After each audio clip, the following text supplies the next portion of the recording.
The cabin air was thick with the scent of old cedar and my own sleeplessness when the voices pulled me from the shallow edge of dreams. 4 in the morning, the kind of hour when the world feels suspended between yesterday's failures and tomorrow's uncertainties. I'd been lying there for what felt like hours, listening to the mountain silence that had become both my refuge and my prison these past 3 months.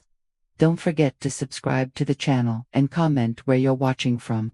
The floorboards beneath my bare feet were cold as I crept to the window, my 62-year-old joints protesting with each careful step. Through the frosted glass, I could see 2 figures moving like shadows across the lot next door. The empty plot that Cody and I had bought 15 years ago, back when we still believed in forever, back when we still believed our children would want to build memories here, instead of just claiming their inheritance. My daughter Dwan's voice carried on the thin mountain air, sharp with the authority she'd inherited from her father and refined through 20 years of corporate law.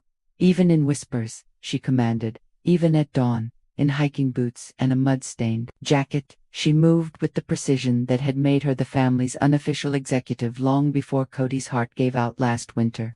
Deeper, Oscar. It has to be deeper. Her husband's response was lost in the scraping of metal against frozen earth. But I could see his shoulders working, see the steam of his breath in the cold air.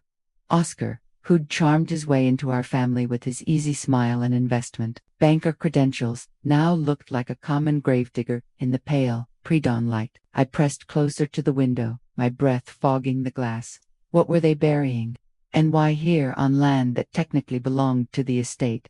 Land they'd been so eager to sell these past months, despite my desperate pleas to keep at least this piece of Cody's legacy intact. The metal box they lowered into the hole was small, maybe the size of a jewelry case. Dwan knelt beside the disturbed earth, her movements reverent in a way that made my chest tighten. She said something I couldn't hear, her hand resting on the freshly turned soil like a benediction. They worked quickly after that, replacing the earth, scattering leaves and pine needles with the practiced efficiency that had characterized every decision they'd made since Cody's funeral. No consultation, no consideration for the woman who'd shared 38 years with the man whose memory they were supposedly honoring. I remained frozen at the window until their headlights disappeared down the winding mountain road, leaving me alone with questions that tasted like betrayal, and the kind of cold that had nothing to do with the October morning. The walk to the neighboring lot took longer than it should have,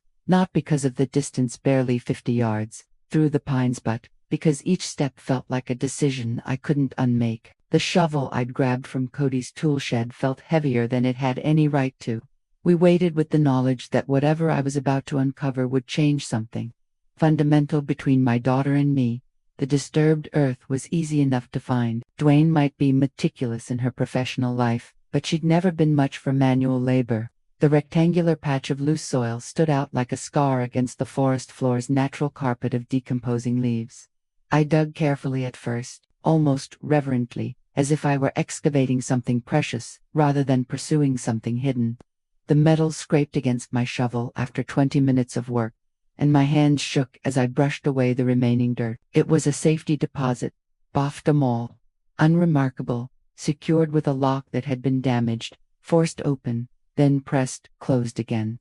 The kind of box Cody had always kept at the bank downtown, filled with important papers and the few valuable items we'd accumulated over decades of careful saving. Inside, nestled in faded blue velvet, lay my grandmother's ring, the Art Deco diamond surrounded by sapphires that Cody had given me for our 10th anniversary after I'd spent months admiring it in the family photos my mother had shown me before she died. The ring I'd worn every day until arthritis forced me to keep it in the jewelry box on my dresser. The ring that had disappeared sometime after Cody's funeral during one of the many times Dwayne and Oscar had been helping me sort through his belongings. But it wasn't just the ring. Beneath it, wrapped in tissue paper that had gone soft with age, were my mother's pearls, the ones Cody had surprised me with on our 25th anniversary, having bought them back from the pawn shop where I'd reluctantly sold them during his first heart attack when the medical bills had threatened to swallow our savings. And underneath the pearls, in a small manila envelope, were the deeds, not photocopies, not duplicates,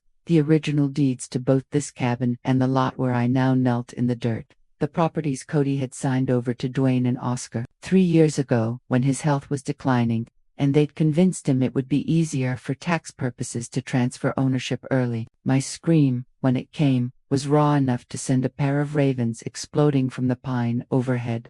It was the sound of 38 years of trust shattering against the reality of calculated theft.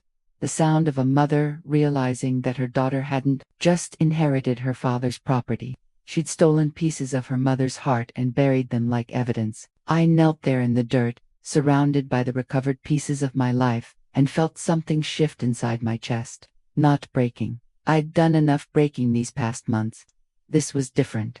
This was hardening, crystallizing into something sharp enough to cut. Dwayne had always been ruthless in her professional life. I'd admired that about her, even when Cody worried she was too aggressive, too willing to sacrifice relationships for advancement. But I'd never imagined that ruthlessness would turn on her own mother. I'd never considered that the daughter who'd once cried over injured birds would grow into a woman who could steal from the woman who'd given her life. But here was the evidence, literally unearthed from the ground they'd hoped to sell. Here were the pieces of my history they'd tried to erase, buried like inconvenient truths in frozen earth. I gathered the items carefully, reverently, like artifacts, from a life I was only now beginning to understand had been under siege. The morning sun was finally breaking through the pine canopy, casting long shadows across the disturbed earth and highlighting the tears that had frozen on my cheeks. As I walked back toward the cabin, my mind was already working, already planning. Dwayne had inherited her father's methodical nature, but she'd also inherited his blind spot, the assumption that love meant submission, that family bonds meant unconditional forgiveness. She was about to learn how wrong she'd been about both. The phone was ringing as I climbed the cabin steps, but I didn't hurry to answer it. Let whoever it was wait. Let them wonder. I had more important things to do than respond to demands or explanations or the casual dismissals that had become my children's primary form of communication. I set the recovered treasures on the kitchen table and stared at them in the growing daylight. Each piece told a story, not just of theft, but of calculated cruelty. This wasn't opportunistic greed. This was systematic erasure, the methodical removal of everything that connected me to the life I'd built with Cody. The phone rang again. This time, I looked at the caller ID. Dwayne. I let it ring. The silence that followed was more satisfying than any conversation I'd had with Diane. Months. I stood in my kitchen, surrounded by the evidence of her betrayal, and felt something I hadn't experienced since Cody's death. Control. The phone rang 3 more times over the next hour. Each time, I watched Di's name appear on the display and chose silence. By the 4th call, I could imagine her frustration, that sharp-edged impatience she deployed when the world refused to bend to her schedule. Good, let her wonder. Let her feel for once what it was like to be ignored. I made coffee with steady hands, the familiar ritual grounding me in this new reality. The recovered jewelry caught the morning light as I sat at the kitchen table, each piece a testament to years of careful deception. How long had Di been planning this? How many conversations about helping Mom organize Dad's things had been reconnaissance missions, cataloging what was worth stealing. The property deeds were what truly staggered me. Cody had been so proud when he'd signed them over, convinced he was being responsible, preparing for a future where Di and Oscar would take care of everything. I'd signed my name beside his, trusting that our daughter would honor the spirit of the gift, that this cabin, our retreat from the world, would remain a place where family gathered, where grandchildren might someday play among the pines. Instead, they'd listed it with a realtor. 2 weeks after the funeral, my reflection stared back from the black coffee surface, and I barely recognized the woman looking up at me. 3 months of grief had carved new lines around my eyes, but there was something else there now, a hardness I'd never seen before, sharp as winter ice, and just as unforgiving. The sound of tires on gravel interrupted my thoughts. Through the window, I watched Di's silver BMW navigate the winding drive, moving too fast for the narrow mountain road. She was alone. Oscar was probably at work, maintaining the illusion of normalcy while his wife cleaned up their criminal enterprise. I didn't get up when she knocked, didn't call out when she tried the door. The spare key was still hidden under the painted rock by the front steps, where it had been for 15 years. but Di had apparently forgotten that detail in her rush to get here. "Mom," her voice carried through the door, artificially bright with the forced cheer she'd perfected for difficult clients. "Mom, I know you're in there. We need to talk." We, as if this were a partnership, as if I had any say in the conversations that shaped my life. The key scraped in the lock, and Dwayne pushed through the door with the confidence of someone who believed she owned everything she touched. She looked exactly as she had at dawn, designer hiking clothes that had never seen a real trail, perfectly styled hair despite her early morning grave-digging activities. Only her eyes betrayed her anxiety, darting around the cabin's main room like she was cataloging potential threats. "There you are," she said. She tried for warmth, but it came out strained. "I've been calling. Your phone must be acting up again." I said nothing, just watched her from my position at the kitchen table. The recovered items were displayed in front of me like evidence in a courtroom, each piece carefully arranged to maximize impact. Dwayne's gaze found them immediately, and I watched the calculation flicker across her face as she weighed her options. "Oh," the single word fell between us like a stone. "I can explain, can you?" My voice sounded foreign to my own ears, colder than I'd ever been with any of my children, because I'm genuinely curious about the explanation for stealing your mother's jewelry and burying it like evidence. Dwayne's composure cracked just enough to reveal the sharp-edged panic beneath.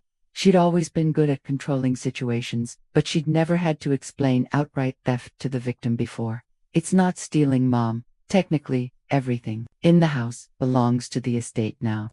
Oscar and I are just trying to make sure the valuable items are secure while we handle the sale." The practiced explanation rolled off her tongue with the smooth efficiency of a closing argument, but her hands betrayed her, fidgeting with her wedding ring, touching her throat, performing the unconscious choreography of guilt. "Secure," I repeated, the words slowly, letting it hang in the air between us. "Buried in the woods is secure."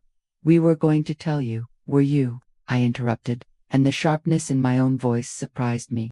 "The same way you were going to tell me about listing this cabin for sale. The same way you told me about transferring Dad's life insurance to your personal account." The color drained from Dwayne's face. She hadn't expected me to know about the insurance money. But grief had made me thorough in ways I'd never been before. When you have nothing but time and pain, you investigate. You dig. You uncover truths that loving trust had previously obscured. "That money is earmarked for estate expenses," she said, but her voice had lost its courtroom confidence. "The funeral costs, the legal fees, $47,000 in funeral costs." I stood up slowly, savoring the way she stepped backward. For a man who specifically requested cremation and a small service. Dwayne's mouth opened and closed without sound, her practiced arguments collapsing under the weight of specific numbers. She'd underestimated me, just as she'd underestimated the depth of my grief-fueled investigation into every penny that had disappeared since Cody's death. "Mom, you're not thinking clearly.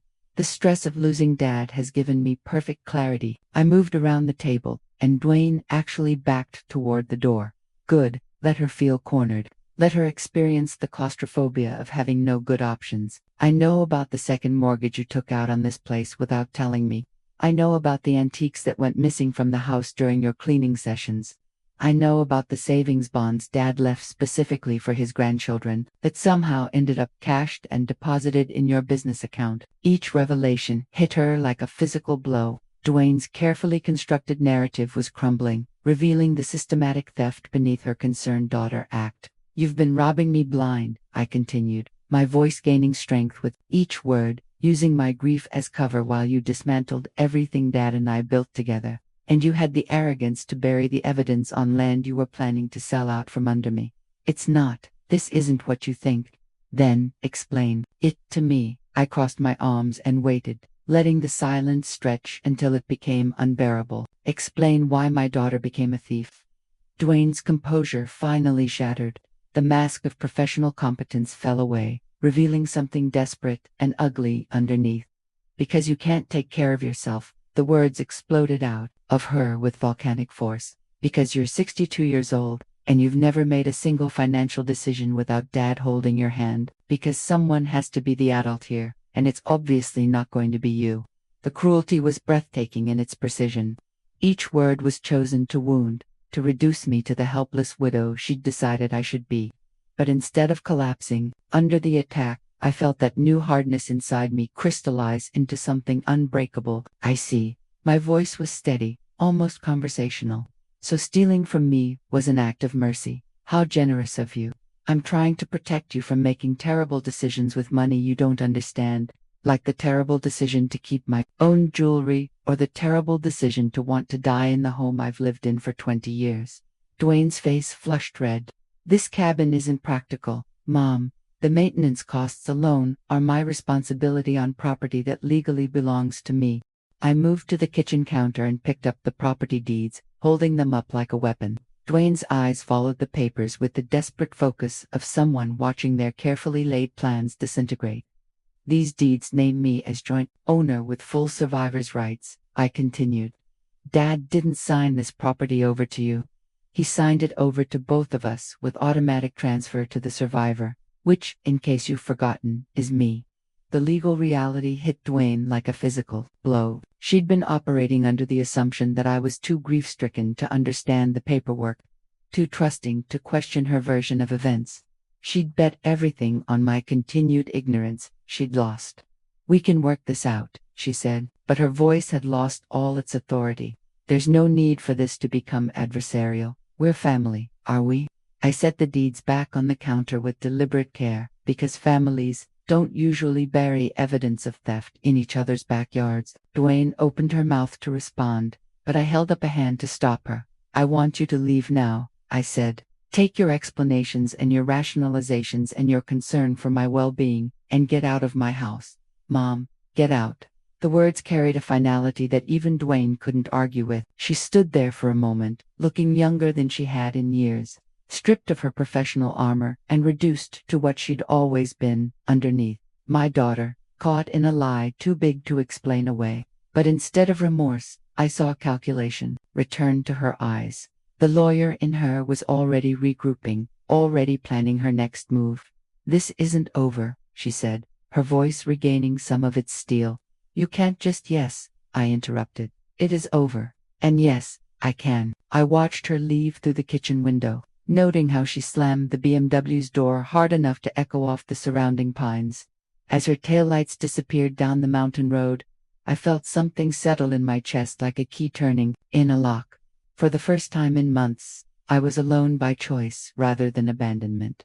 The phone rang again an hour later. This time it wasn't Dwayne. Heather, it's Diana Thomas from the bank. I recognized the voice immediately.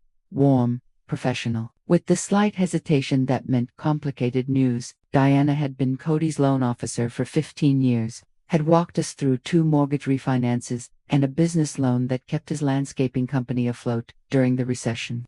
She was also the only person at Mountain Trust Bank who still treated me like a human being rather than a legal inconvenience. I hope I'm not calling it a bad time, Diana continued, but there's something you need to know about the accounts. Something that, well, it's concerning. I settled into Cody's old recliner, my grandmother's ring still warm between my fingers. What kind of concerning? There was another large withdrawal yesterday from the joint checking account, $28,000. The signature looked correct, but given the pattern we've been seeing, Diana trailed off. But I understood there had been a pattern. G's name on the account as cosigner had been Cody's idea. Practical preparation for a time when we might need help managing our finances. Neither of us had imagined it would become a license to steal. How much is left? I asked, though I already suspected the answer would cut deep. In the checking account, about $300. The savings account was emptied last week. 47 years of careful saving gone. Cody's life insurance payout gone. Even the small emergency fund we'd maintained for home repairs and medical expenses. All of it funneled into accounts that bore my daughter's name alongside ours. Diana said carefully, I need you to freeze the remaining accounts. Remove Dwayne's access immediately. I was hoping you'd say that. Relief colored Diana's voice. I've been documenting everything just in case. The withdrawal patterns, the timing, right after your husband's death. Heather, this looks like elder financial abuse. You have grounds for criminal charges if you want to pursue them. Criminal charges against my own daughter. The thought should have devastated me. but instead I felt only a cold satisfaction. Justice had many forms, and Dwayne had chosen the path that led to the harshest one. "Send me copies of everything," I said. "Every transaction, every signature, every document. I want a complete record. I'll put together a file today. Heather, I'm sorry this is happening to you. Your husband was a good man. He didn't deserve to have his legacy stolen like this." After Diana hung up, I sat in the gathering dusk and let the full scope of Dwayne's betrayal settle over me. It wasn't just the money, though the financial devastation was staggering. It was the calculation behind it, the systematic way she dismantled the life Cody and I had built together, piece by piece, dollar by dollar. But Dwayne had made one crucial mistake in her methodical theft. She'd underestimated the value of the cabin property itself. I pulled out the deeds again, studying the legal language with new eyes. Cody and I had bought this land in 1987 for $12,000, a ridiculous sum now, but a stretch for us then. We'd spent weekends here for 35 years, slowly improving the cabin, adding rooms, updating systems. It had become our sanctuary, the place where we'd planned to grow old together. Dwayne saw it as an asset to liquidate. She had no idea what mountain property was worth now. My laptop was ancient, bought during Cody's final illness to help me manage his medical appointments and insurance claims, but it's still connected to the internet, and it didn't take long to find what I was looking for. Recent sales in the area, property values, market trends. The numbers made my breath catch. Similar cabins were selling for over $400,000. Lakefront properties like ours with private access and mature trees were going for even more. Dwayne's eagerness to sell suddenly made perfect sense. She wasn't just stealing my home. She was stealing what amounted to my entire retirement security. The sound of a car engine interrupted my research. Through the window, I could see headlights coming up the drive. But this wasn't Dwayne's BMW. The vehicle was older, smaller, moving carefully on the winding road. I opened the door to find a woman about my age standing on the porch holding a casserole dish and looking uncertain. She was tall and lean with silver hair, pulled back in a practical ponytail, and eyes that held the particular kindness of someone who'd survived their own share of losses. "Mrs. Patterson, I'm Olivia Field. I live about a mile down the mountain." She lifted the casserole dish slightly. "I brought dinner. I hope you don't mind the intrusion." I stared at her, caught off guard. In 3 months of living at the cabin, full-time, no one had visited except Dwayne and the real estate agent she'd brought by without asking permission. "I don't understand," I said. Olivia's smile was gentle but direct. "I saw your daughter leaving earlier. She looked upset, and I've been watching the lights in your windows these past weeks, wondering if you might be alone up here. Grief is hard enough without isolation." Something in her voice suggested personal experience with both. I found myself stepping back, gesturing her inside before my conscious mind had made the decision.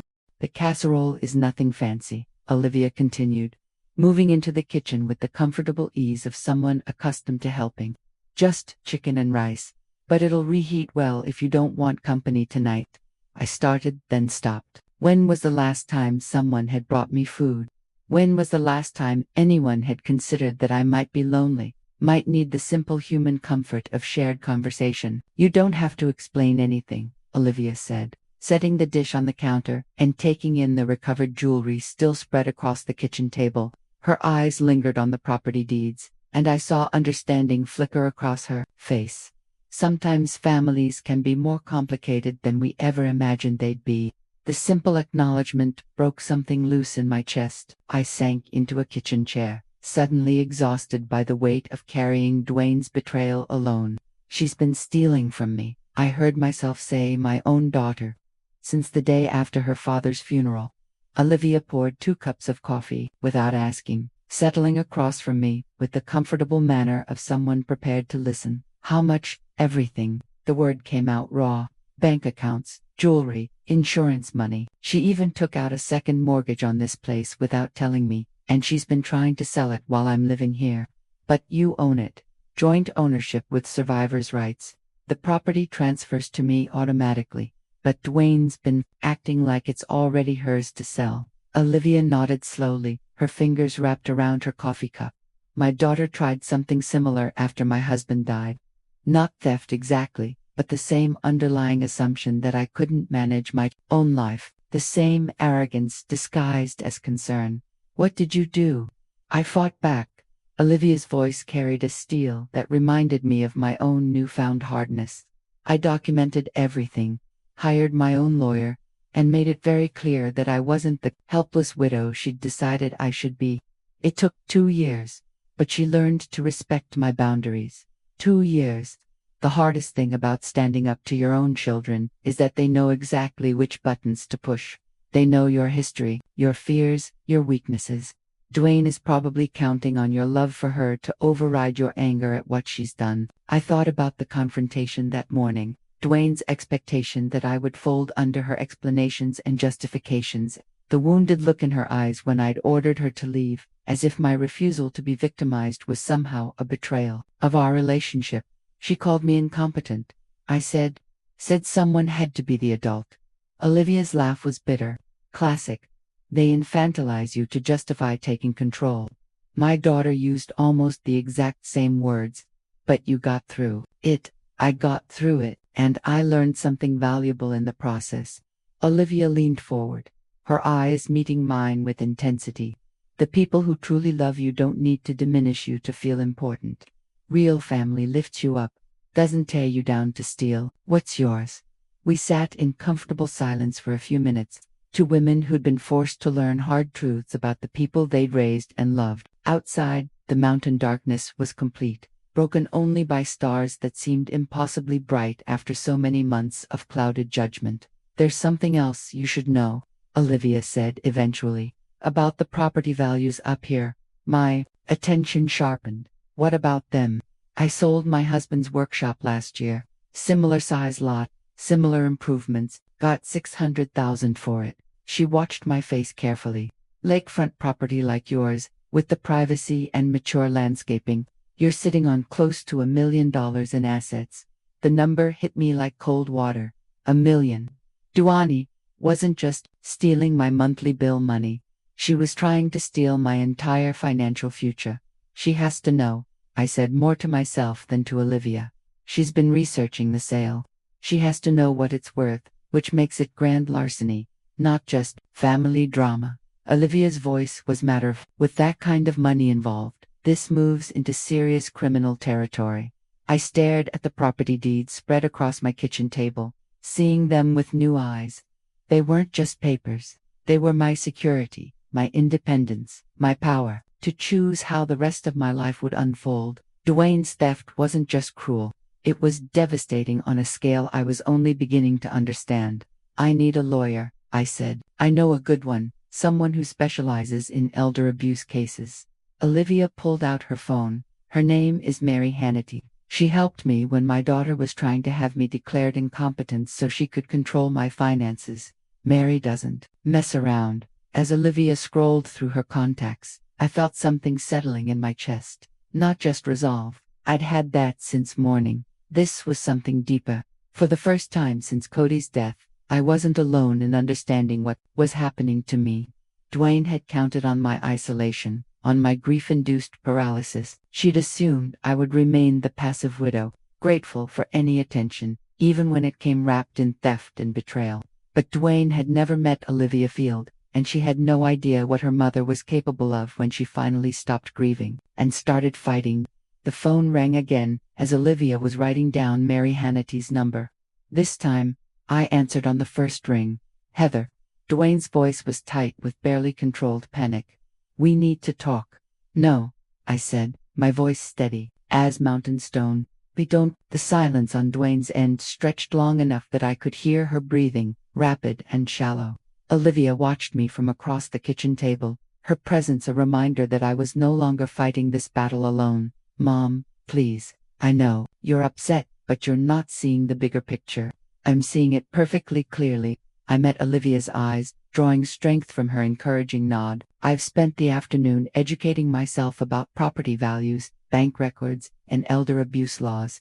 The picture is very clear indeed. Another pause. When Dwayne spoke again, her lawyer's composure was cracking at the edges. Whatever you think, I know you've stolen over $300,000 from accounts that had my name on them. I know you took out a $40,000 second mortgage on property you don't own. I know you've been planning to sell $1 million asset without the legal owner's consent.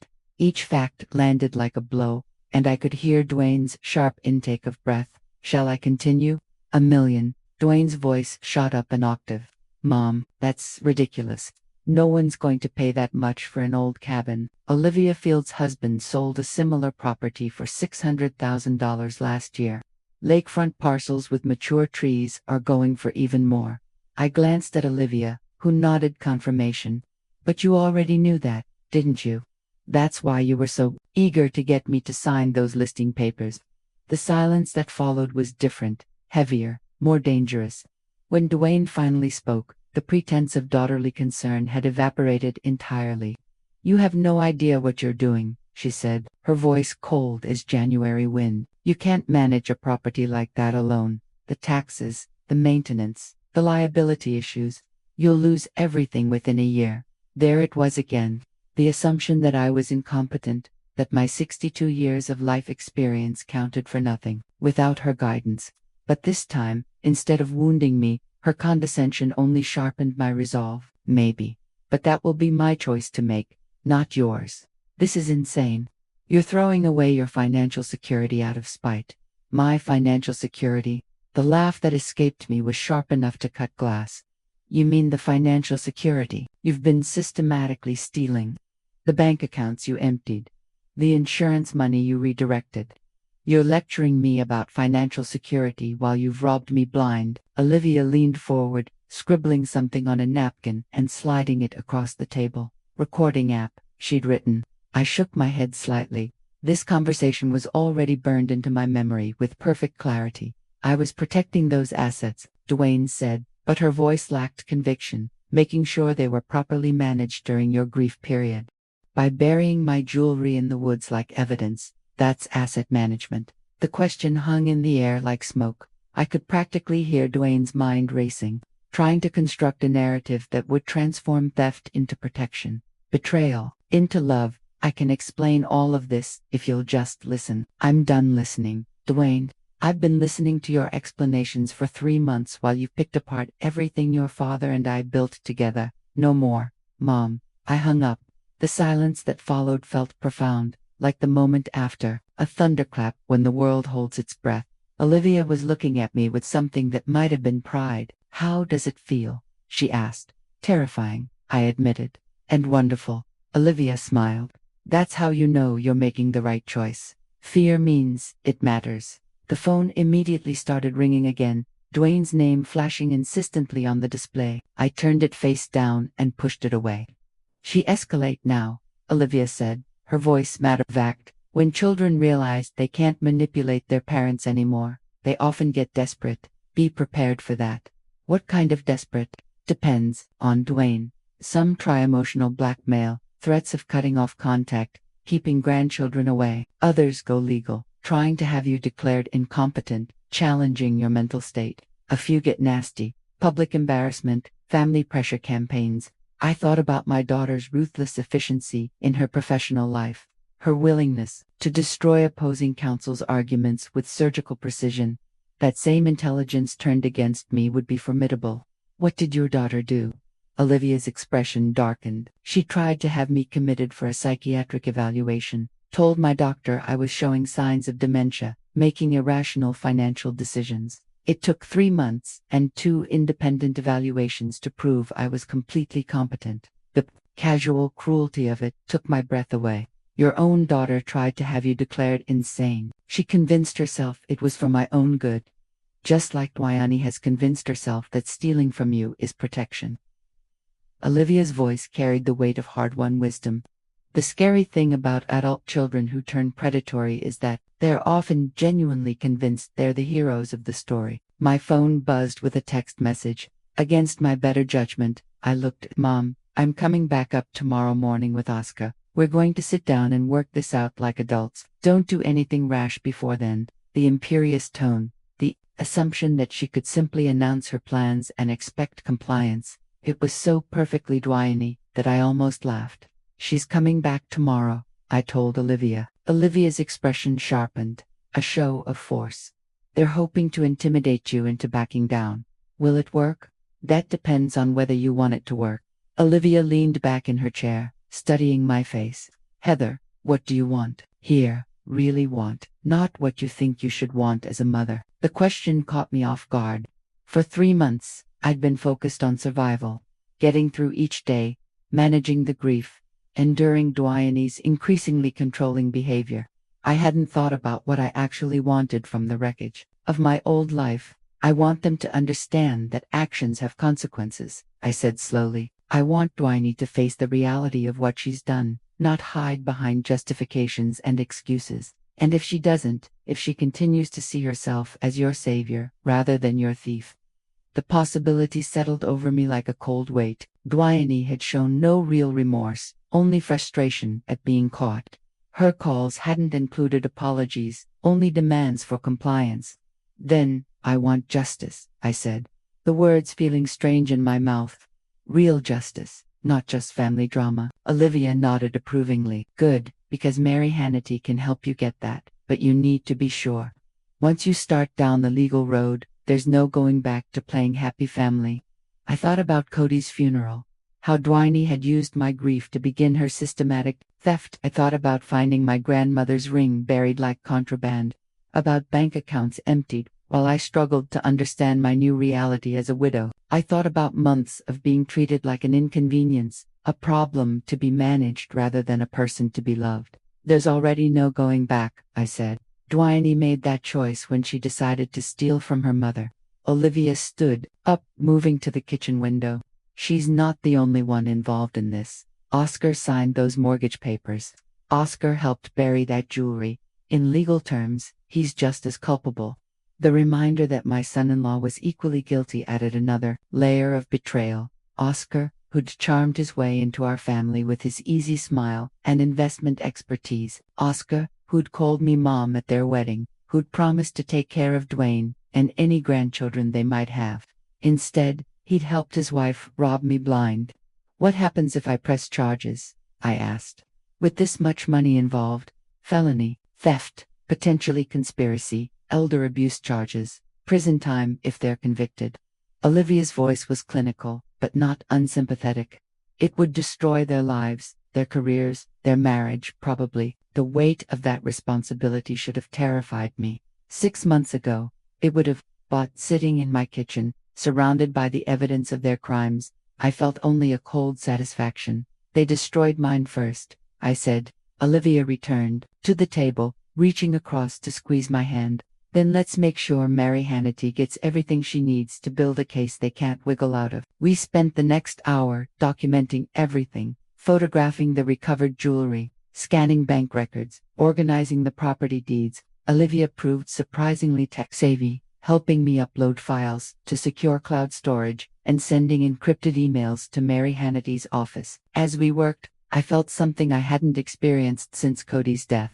Purpose. Not just the defensive purpose of protecting what little I had left, but the offensive purpose of ensuring that theft had consequences, that cruelty didn't go unpunished. By the time Olivia left, carrying promises to return in the morning before Dwayne arrived, I had a plan, not just an emotional reaction or a desperate defense, but a carefully constructed strategy for reclaiming not just my stolen property, but my stolen dignity. I sat alone in the cabin as midnight approached, listening to the mountain silence that had once felt like isolation, but now felt like sanctuary. Tomorrow, Dwayne and Oscar would arrive, expecting to find the same grieving, compliant widow they'd been exploiting for months. Instead, they'd find someone who'd learned the difference between family loyalty and enabling theft. Someone who'd discovered that love without respect was just manipulation by another name. Someone who'd finally stopped grieving long enough to start fighting. The phone rang one final time before I went to bed. Dwayne again, probably planning her strategy for tomorrow's confrontation. I let it ring, smiling as I climbed the stairs to the bedroom Cody and I had shared during happier times. Some conversations were worth having. Others were just noise, and I was finally wise enough to know the difference. They arrived at 10 o'clock. In the morning, Dwayne's BMW followed by Oscar's black Mercedes, a convoy of expensive cars climbing the mountain road like an invasion force. I watched from the kitchen window as they parked, noting how they moved with military precision. Oscar carried a leather briefcase while Dwayne clutched a manila folder, thick with documents. They'd come prepared for war. Good, so had I. Olivia had arrived an hour earlier, bringing fresh coffee and the quiet strength of someone who'd fought this battle and won. She sat at my kitchen table now, looking perfectly at home. Her presence was a reminder that I wasn't the isolated widow Dwayne expected to find. "Remember," Olivia said as the car doors slammed outside. "They're going to try to overwhelm you with paperwork and legal terminology. Don't sign anything. Don't agree to anything. Just listen and take notes." I nodded, my hands steady as I poured coffee for myself. 3 months ago, the sound of Dwayne's footsteps on the porch would have filled me with desperate gratitude. My daughter coming to visit, bringing the illusion of family connection. Now, those same footsteps sounded like approaching thunder. Dwayne didn't knock. She used the spare key with the entitlement of someone who believed she owned everything. She touched, pushing through the door with Oscar close behind. Both of them stopped short when they saw Olivia, their carefully planned dynamic disrupted by an unexpected variable. "Mom," Dwayne said, her voice artificially bright. "I didn't know you had company." "Olivia Field," I said smoothly. "My neighbor, she's staying." The introduction hung in the air like a challenge. Dwayne's eyes flicked between Olivia and me, calculating rapidly. She'd expected to find me alone, vulnerable, ready to fold under the combined pressure of her disappointment and Oscar's financial expertise. "This is a family matter," Oscar said, his investment banker's smile not quite masking his irritation. "Perhaps Mrs. Field could stay exactly where she is," I interrupted. "Unless you'd prefer to have this conversation with my attorney present instead." The word attorney landed like a physical blow. Dwayne actually stepped backward, her grip tightening on the folder she carried. "There's no need for lawyers," she said quickly. "We're here to work things out, to find a solution that works for everyone." Everyone. I set my coffee cup down with deliberate care. "You mean a solution that lets you keep the money you stole while I pretend it never happened?" Oscar cleared his throat, setting his briefcase on the kitchen counter with the authority of someone accustomed to controlling financial discussions. "Heather, I understand you're upset. Grief can make us see things in ways that aren't entirely rational. Don't," the word came out sharp as a blade, "don't you dare stand in my kitchen and call me irrational after helping your wife steal from me for 3 months. Oscar's practiced composure flickered. Like Dwayne, he'd underestimated how much I knew, how much I'd learned during my weeks of careful investigation. "The funds were moved for security purposes," he continued, but his voice had lost its confidence. "During estate transitions, it's common practice to consolidate assets to prevent what? The legal owner from accessing her own money." I pulled out the bank statements Diana had provided, spreading them across the table. $312,000. That's how much you and Dwayne have stolen from accounts with my name on them. Dwayne moved closer, her lawyer's instincts finally kicking in. "Those accounts were joint accounts. We had legal authority to steal from your grieving mother." Olivia's voice cut through the kitchen like ice. "Is that what they taught you in law school, Dwayne?" Dwayne's face flushed red. She wasn't used to being challenged by anyone other than opposing counsel. She wasn't prepared for the steady judgment in Olivia's eyes. "This is between my mother and me," Dwayne snapped. "No," I said quietly. "It stopped being between us when you decided to commit crimes. Now it's between you and the justice system." The silence that followed was absolute. Oscar and Dwayne exchanged glances, some wordless communication passing between them. When Dwayne spoke again, her voice had shifted into full courtroom mode. "You're making a mistake, Mom, a big one. If you think you can manage this property alone, if you think you can handle the taxes and maintenance and legal liability of $1 million asset, you're deluding yourself." There was the threat, delivered with surgical precision. "Submit to our theft or lose everything through your own incompetence." "Maybe," I said. "But that's my choice to make, is it?" Oscar opened his briefcase, pulling out a thick stack of documents. "Because we've done the math, Heather.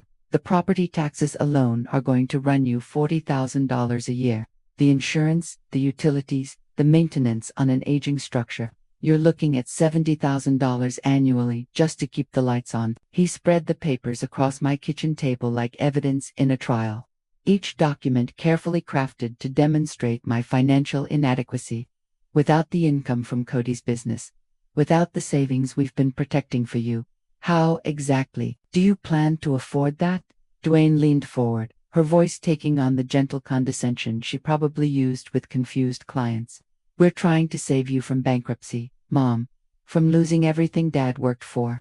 It was beautifully done, I had to admit, the perfect combination of financial intimidation and emotional manipulation, designed to make me grateful for their theft rather than angry about it. 6 months ago, it might have worked. You're right about the costs, I said, pulling out my own folder, the research I'd done with Olivia's help, property taxes, insurance, maintenance.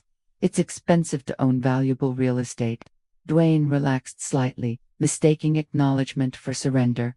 But you've forgotten something important, I continued. I don't have to live here year-round. I don't have to maintain this as my primary residence. I pulled out the rental listings Olivia had helped me research. Properties similar to mine that were bringing in substantial income from vacation rentals and seasonal leases. Lakefront cabins in this area rent for $800 to $1,500 a night during peak season. Even at 50% occupancy, this property will generate more income than I need to maintain it. The color drained from Dwayne's face. She'd been so focused on the costs that she'd never considered the revenue potential. But I won't be renting it out, I continued, because Mary Hannity found something very interesting when she reviewed the property deeds. I set the lawyer's letter on the table, watching both Dwayne and Oscar lean forward to read it. The mineral rights, I said simply. Dad bought this land back when mineral rights were automatically included in property purchases. There's a natural gas company that's been trying to lease drilling rights in this area for 2 years. Dwayne's hands actually shook as she read the letter. The proposed lease terms were staggering, $200,000 upfront, plus royalties on any gas extracted. So, you see, I said, my voice calm as still water, I'll be just fine financially. More than fine, actually. Fine enough to pursue criminal charges without worrying about legal fees. Fine enough to see this through to the very end, regardless of how long it takes or how expensive it becomes. Oscar sank into a chair, the fight going out of him like air from a punctured balloon. But Dwayne wasn't finished yet. Mom, please think about what you're doing. I'm your daughter. Oscar is your son-in-law. We're family. Are you really going to destroy your own family over money? There it was. The final manipulation, the appeal to blood ties that was supposed to override justice, to make love conditional on accepting abuse. You destroyed this family, I said, standing up slowly. Not me, you, when you decided that stealing from your mother was acceptable. When you treated my grief as an opportunity rather than a tragedy. Dwayne's mask finally slipped entirely, revealing the desperate fear beneath. If you press charges, I'll lose my law license. Oscar will lose his certifications, our careers, our reputations, everything we've built will be gone. Yes, I said, simply, it will be. The naked honesty of it seemed to stagger her. She'd expected remorse, maternal concern, some last-minute softening that would save her from consequences. Instead, she found only the cold justice she'd never taught herself to fear. You can't mean that, she whispered. I've already signed the complaint, I said, pulling out the final document from my folder. Mary Hannity filed it yesterday afternoon. The warrant for your arrest should be issued within the week. Dwayne stared at the papers like they were written in a foreign language, unable to process the reality that her mother, her soft, compliant, easily manipulated mother, had just destroyed her life with the stroke of a pen.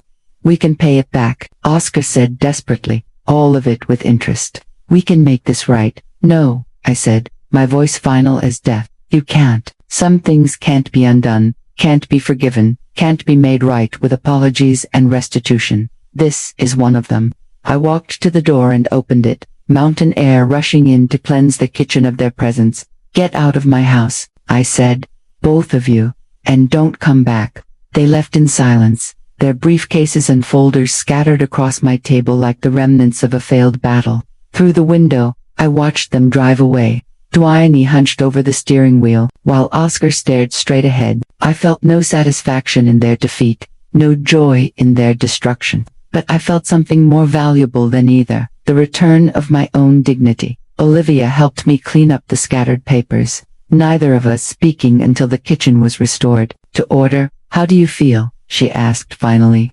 Free, I said, and meant it, for the first time in 3 months, completely free. 6 weeks later, I received a letter from the county jail, Duana writing to say she was sorry, that she'd never meant for things to go so far, that she hoped someday I might find it in my heart to forgive her. I read it once, then filed it with the other documents from the case. Some apologies come too late to matter, some consequences are exactly what they should be, and some bridges are meant to burn.